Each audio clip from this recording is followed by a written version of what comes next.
नागज घाटात मिळालेल्या मृतदेहाचं धक्कादायक कारण समोर. तो मृतदेह कर्नाटकातील अनैतिक संबंधामुळेच खून करून नागज घाटात जाळले. नागज तालुका कवटेमंकाळ येथे भिवघाट रस्त्यावरील घाटात 10 फेब्रुवारी रोजी सकाळी अर्धवट अवस्थेत जळालेला मृतदेह सापडल्याची धक्कादायक घटना घडली होती. जळालेल्या पुरुषाच्या मृतदेहाची ओळख पटवण्यात कवटेमंकाळ पोलीस आणि स्थानिक गुन्हे अन्वेषण विभागाला शुक्रवारी यश आले. शरीफ हसन साब गणवार, वय वर्ष 34, राहणार अल्लापूर वेस्ट, नुराणी मस्जिद जवळ विजापूर असं मृताचं नाव आहे. तपासात अनैतिक संबंधातून शरीफचा खून झाल्याचं निष्पन्न झालं. या प्रकरणी 4 संशयितांना अटक झाली आहे. त्यांनी शरीफचा गळा आवळून व चाकूने भोसकून खून केल्याची कबुली दिली आहे. रफीक शब्बीर महमदापूर, वय वर्ष 32, बल्लारी, वय वर्ष 30, मोहसिन अनवर बल्लारी, वय वर्ष 28 व अल्लाउद्दीन मेहबूब साद बावरची, वय वर्ष 27, चौघे, राहणार ख्वाजा मस्जिद जेल दर्गा परिसर, विजयपूर, राज्य कर्नाटक अशी अटक केलेल्यांची नावे आहेत. 10 फेब्रुवारी रोजी सकाळी नागज घाटात 35 ते 40 वयोगटातील पुरुषाचा मृतदेह आढळला होता. मृतदेह अर्धवट जळालेला होता. त्याची ओळख पटवण्याचं मोठं आवाहन पोलिसांसमोर होते.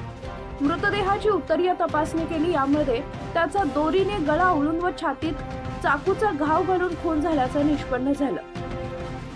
याबाबत कवटेमंकाळ पोलीस ठाण्यात गुन्हा दाखल होता.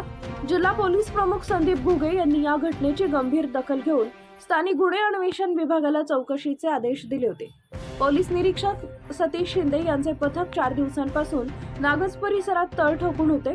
मृत व्यक्ती कर्नाटकातील असावी असा त्यांना संशय होता. शिंदे यांच्या पथकाने कर्नाटकात तपास सुरू केला. पथकातील पोलीस हवालदार संदीप नलावडे यांना 1 फेब्रुवारी पासून शरीफ बेपत्ता आहे अशी माहिती मिळाली. नलावडे यांनी विजापूर पोलीस ठाण्यात जाऊन चौकशी केली. तिथे शरीफ बेपत्ता असल्याची नोंद त्यांच्या पत्नीने केल्याची माहिती मिळाली. मृत शरीफचा फोटो मिळवला. मृतदेह त्याच्या पत्नीला दाखवला. त्यावेळी नागज घाटात जाळलेला मृतदेह शरीफचाच असल्याचं निष्पन्न झालं.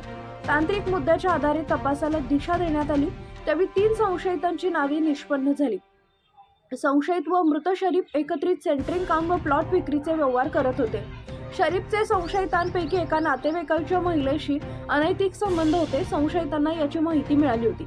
शरीफला त्यांनी 2 वेळा समजावून सांगितले होते, पण तरीही त्याने तिच्याशी संबंध सुरूच ठेवले. संशयितांपैकी एकाचे वडील आजारी असल्याने विजापूर येथील रुग्णालयात औषधोपचार घेत होते.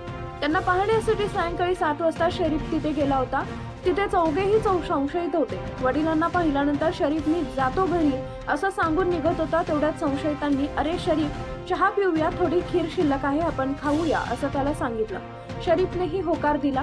रुग्णालयाबाहेर आल्यानंतर सर्वांनी चहा पिला. त्यानंतर चौघांनी शरीफला सोलापूर रस्त्यावर थोडं काम आहे असं सांगून त्याला कारमध्ये बसवलं. विजापुरातून सोलापूर रस्त्यावर 50 किलोमीटर अंतरावरती निर्जन ठिकाणी नेलं. निर्जन ठिकाणी संशयितांनी शरीफला खीर खायला दिली.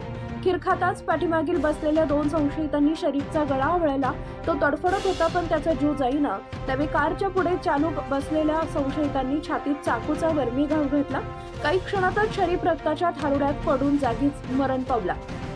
कर्नाटक पोलिसांचा ससेमिरा टाळण्यासाठी संशयितांनी शरीफचा मृतदेह कर्नाटकात फेकण्याचा निर्णय घेतला. रात्री 11:30 वाजता ते मृतदेह घेऊन निघाले. वाटेत कारमधील डिझेल संपलं. एका पंपावरून त्यांनी डिझेल खरेदी केलं. कारमध्ये डिझेल टाकले. शिवाय शरीफचा मृतदेह जाळण्यासाठी आणखी 5 लिटर डिझेल घेतले. संशयित शरीफचा मृतदेह घेऊन रात्री 2:30 वाजता नागज घाटात आले. कारमधून मृतदेह बाहेर काढला. अंगावर डिझेल ओतून आग लावली. थोडा वेळ ते थांबले. मृतदेह ओळखता येणार नाही अशी पक्की खात्री पटल्यानंतर ते निघून गेले. संशयितांना तपासण्यासाठी कवटेमंकाळ पोलिसांच्या ताब्यात दिले. पोलीस निरीक्षक सतीश शिंदे, हवालदार संदीप नलवडे, फिरोबा नरळे, संदीप गुरव, विक्रम खोत, सागर लवटे, अमर नरळे यांच्या पथकाने या कारवाईत सहभाग घेतला. नवीन घडामोडींसाठी युवा पर्व न्यूजला सबस्क्राईब करा आणि बेल आयकॉन क्लिक करा.